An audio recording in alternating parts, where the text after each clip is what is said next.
नमस्कार विद्यार्थी मित्र मैत्रिणींनो, स्वागत आहे तुमचे डेली करंट अफेअर्स या आपल्या यूट्यूब चॅनलवरती। आज आहे 3 मार्च 2025 आणि आजच्या जेवढ्याही महत्त्वाच्या चालू घडामोडी असतील त्या आपण या व्हिडिओच्या माध्यमातून बघणार आहोत। हा व्हिडिओ तुम्हाला सर्व परीक्षेसाठी अत्यंत उपयुक्त ठरू शकतो, त्यामुळे व्हिडिओ शेवटपर्यंत नक्की बघा आणि जर व्हिडिओ आवडला तर व्हिडिओला लाईक देखील करायला विसरू नका। चला तर मग सेशनला सुरुवात करूया।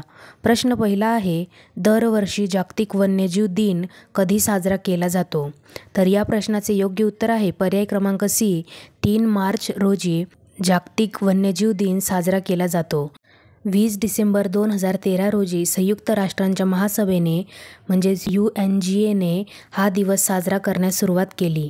या वर्षीची थीम आहे wild life conservation, finance, investing in people and planet. पुढील प्रश्न बघूयात। प्रश्न दुसरा आहे, भारताच्या शेवटच्या आयात केलेल्या युद्धनौकेचे नाव काय आहे, जी जून 2025 मध्ये कार्यान्वित होण्याची शक्यता आहे? तर या प्रश्नाचे योग्य उत्तर आहे पर्याय क्रमांक सी, INS तमाल।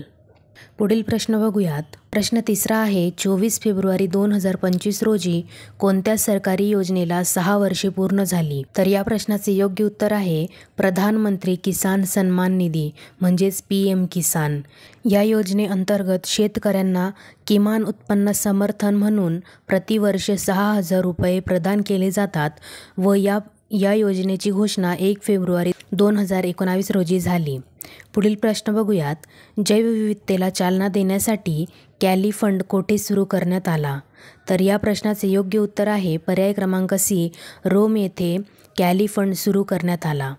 पुढील प्रश्न बघूयात। प्रश्न 5वा आहे, संयुक्त मेगा न्योकम युल्लो सेलिब्रेशनमध्ये उपाध्यक्ष जगदीप धनखड कोठे उपस्थित होते? तर या प्रश्नाचे योग्य उत्तर आहे पर्याय क्रमांक बी, अरुणाचल प्रदेश। पुढील प्रश्न बघूयात। भारतीय शास्त्रज्ञांनी चंद्राच्या दक्षिण ध्रुवाचा पहिला तपशीलवार भूवैज्ञानिक नकाशा कोणत्या मोहिमेतील डेटा वापरून तयार केला? तर या प्रश्नाचे योग्य उत्तर आहे पर्याय क्रमांक बी, चंद्रयान-3। चंद्रयान-3चा डेटा वापरून भूवैज्ञानिकांनी दक्षिण ध्रुवाचा पहिला तपशीलवार नकाशा तयार केला। पुढील प्रश्न बघूयात। कोणत्या संस्थेने भारतीय नौदलासोबत नौदलविरोधी क्षेपणास्त्राची म्हणजेच NASAMS यशस्वी चाचणी घेतली? या प्रश्नाचे योग्य उत्तर आहे पर्याय क्रमांक ए, DRDO। NASAMSचा अर्थ आहे नौदल जहाजाविरोधी क्षेपणास्त्र शॉर्ट रेंज, जे हवेतून सोडलेले जहाजाविरोधी क्षेपणास्त्र आहे। याची लांबी 3.6 मीटर म्हणजेच 12 फूट आहे। इथे DRDOचा उल्लेख झाला आहे, त्यामुळे आता आपण DRDO बद्दल थोडीशी माहिती जाणून घेऊयात। DRDOचा फुल फॉर्म आहे defence research and development organisation, ज्याचा मराठीत अर्थ होतो संरक्षण संशोधन आणि विकास संस्था। DRDOची स्थापना 1958 साली झाली। मुख्यालय आहे DRDO भवन, नवी दिल्ली येथे। बोधवाक्य आहे शक्तीचे मूळ विज्ञानात आहे, हा मराठीत अर्थ आहे। विद्यमान अध्यक्ष आहे डॉक्टर समीर V कामत। जबाबदार मंत्री आहेत संरक्षण मंत्री राजनाथ सिंग। भारत सरकारच्या संरक्षण मंत्रालयाच्या संरक्षण संशोधन आणि विकास विभागाच्या अंतर्गत ही एक संस्था आहे। ही भारतातील सर्वात मोठी आणि सर्वात वैविध्यपूर्ण संशोधन संस्था आहे।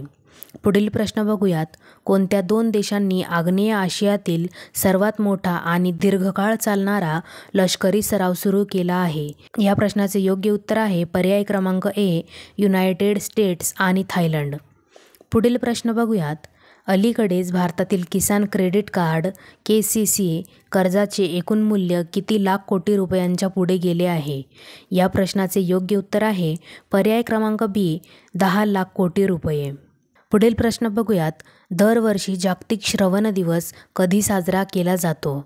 या प्रश्नाचे योग्य उत्तर आहे पर्याय क्रमांक सी, 3 मार्च रोजी दरवर्षी जागतिक श्रवण दिवस साजरा केला जातो। या वर्षीची थीम आहे changing mindsets, empower yourself, make year and hearing care a reality for all. अशा प्रकारे इथे आपले संपूर्ण प्रश्न झालेले आहेत। तुम्हाला प्रश्न कसे वाटले नक्की कमेंट करून सांगा आणि जर तुम्हाला व्हिडिओ आवडला असेल तर व्हिडिओला लाईक देखील करायला विसरू नका आणि अशाच नवनवीन डेली करंट अफेअर्ससाठी डेली करंट अफेअर्स या आपल्या यूट्यूब चॅनलला देखील सबस्क्राईब करायला विसरू नका. धन्यवाद.